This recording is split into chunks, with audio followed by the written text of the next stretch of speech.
नमस्कार, जय हिंद। क्या आपने कभी ध्यान दिया है कि आप गूगल पर कुछ भी सर्च करते हो या अमेजन पर, मान लीजिए आप सर्च कर रहे हो बेस्ट लैपटॉप अंडर 30,000, उसके बाद वहां से आप बाहर निकल जाते हो। उसके बाद आप कुछ भी ओपन करते हो, चाहे यूट्यूब हो, चाहे फेसबुक हो, चाहे इंस्टा हो, चाहे गूगल ही क्यों ना हो, चाहे अमेजन ही क्यों ना हो, आपको सेम वही एड्स दिखाई देती हैं, बेस्ट लैपटॉप अंडर 30,000। ऐसा कैसे हुआ? इसका मतलब आपका जो डेटा है वो चोरी हुआ है, आप पर नजर रखी जा रही है। अभी हाल ही में आप सुन रहे होंगे कि जो भारतीय सरकार है, चाइनीज ऐप्स को लगातार बैन किए जा रही है, और भारतीय सरकार का दावा है कि जो चाइनीज ऐप्स हैं वो हमारी डेटा का गलत इस्तेमाल करते हैं, हमारी डेटा को गलत जगह सेल करते हैं, इसलिए चाइनीज ऐप्स को बार बार बैन किया जा रहा है। अच्छा, ऐसा कैसे होता है? हैकर्स आपके डेटा को कैसे जान जाते हैं? आज हम इस वीडियो में समझेंगे, बने रहिएगा।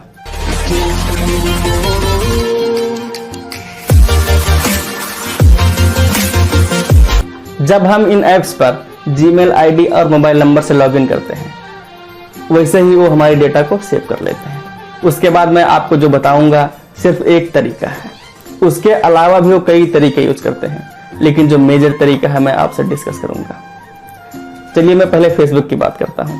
क्योंकि उनके ऐप्स पर आपका जीमेल आईडी है, तो वो क्या करेंगे, आपके जीमेल पर एक फेक ईमेल करेंगे। उस ईमेल पर लिखा होगा कि फेसबुक ने अपना सिस्टम अपडेट किया है, आप यहां अपडेट पर क्लिक करके आप भी अपने पासवर्ड को अपडेट कर लें। आपको लगेगा कि फेसबुक का ऑफिशियल मेल है, फिर आप अपडेट पर क्लिक करेंगे। आप जैसे ही अपडेट पर क्लिक करेंगे, आपको एक फेसबुक जैसा ही पेज ओपन होगा, लेकिन वो फेसबुक का ओरिजिनल पेज नहीं होगा। आप स्क्रीन पर देख रहे होंगे, आपको पेज सेम दिख रहा होगा, लेकिन इसका डोमेन नेम कुछ स्पेलिंग मिस्टेक है। आप देख सकते हैं फेसबुक में सी के बाद डबल ई है, तो यह है इनका डुप्लीकेट फेसबुक पेज। अब क्या करेंगे, जो यहां पर आपको लॉगिन बटन दिख रहा है, आप जैसे ही अपना जीमेल और पासवर्ड डालकर लॉगिन करेंगे, उसके बाद फेसबुक का ओरिजिनल पेज ओपन होगा। ऐसा कैसे हुआ? वो लोग क्या करेंगे, इस लॉगिन बटन को रीडायरेक्ट करेंगे फेसबुक के ओरिजिनल पेज पर। इसका मतलब आप बिना लिखे भी अगर उस लॉगिन पर क्लिक कर देंगे तो तुरंत ही फेसबुक का ओरिजिनल पेज ओपन होगा। तो ऐसा होता कैसे है? जैसे आप ईमेल आईडी और पासवर्ड डालेंगे, उसके बाद जैसे ही लॉगिन करेंगे, एक और पेज तुरंत फेसबुक का ओपन होगा। अब आपको लगेगा कि शायद यह नेटवर्क प्रॉब्लम की वजह से दोबारा ओपन हो गया। उसके बाद ओरिजिनल पेज पर जो दोबारा ओपन हुआ है, वहां पर आप लॉगिन आईडी और पासवर्ड डालेंगे, लॉगिन करेंगे, लॉगिन हो जाएगा। आपको लगेगा सब कुछ ठीक है, लेकिन सब कुछ ठीक नहीं है। जो पहले पेज पे आपने डेटा डाला है, वह डेटा उनके सिस्टम पर जा चुका है, यानी कि आपका जीमेल आईडी और पासवर्ड उनके सिस्टम पर जा चुका है। अब वह आपके फेसबुक को लॉगिन करके गलत तरीके से इस्तेमाल कर सकते हैं। तो इस तरीके से वह आपके फेसबुक को हैक कर सकते हैं। तो ध्यान रहे, फेसबुक कभी भी सिस्टम अपडेट के लिए आपके पास मेल नहीं करता है, क्योंकि फेसबुक को करना होगा तो खुद कर लेगा, और वो समय समय पर आपको कहता रहता है कि आप समय समय पर अपनी पासवर्ड चेंज कर लिया करें।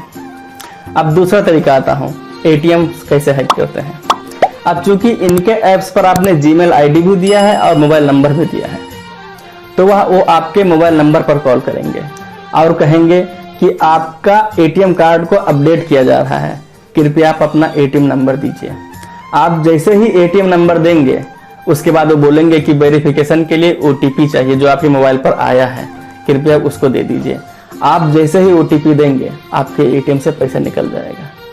आपको ध्यान रखना है, आपको एटीएम नंबर और ओटीपी कभी भी किसी को नहीं देना है। कोई भी बैंक आपसे ओटीपी और एटीएम का नंबर नहीं पूछता है।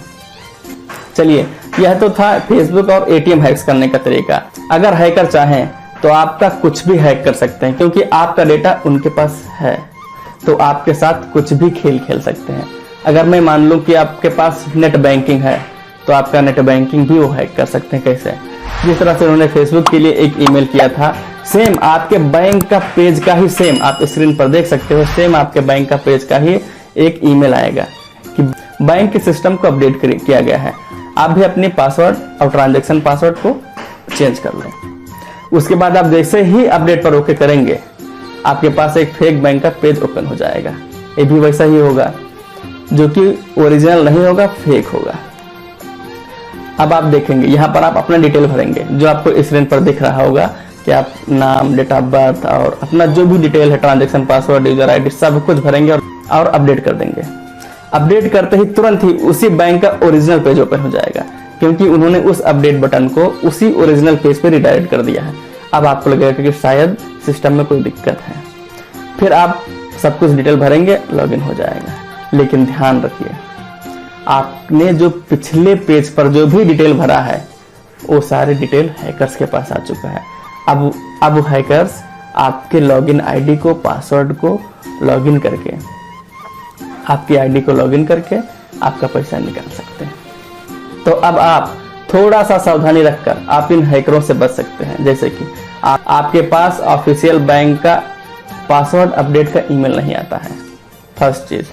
दूसरा, एटीएम का कार्ड नंबर आपको किसी को नहीं देना है। कोई भी बैंक अधिकारी आपके पास कॉल करके एटीएम का कार्ड नंबर नहीं मांगता है। तीसरा, आपको ओटीपी कभी भी किसी को नहीं देना है, क्योंकि अब ऑनलाइन ट्रांजैक्शन करते वक्त ओटीपी कंपलसरी हो गया है, इसीलिए वह आपसे ओटीपी मांगते हैं। अगर आपने ओटीपी दिया तो समझिए आपका पैसा निकल जाएगा। तो यह थी कुछ सुझाव, आप कैसे उन हैकरों से बच सकते हैं। अगर आपको यह वीडियो पसंद आया है तो लाइक, कमेंट और शेयर जरूर करिएगा। धन्यवाद।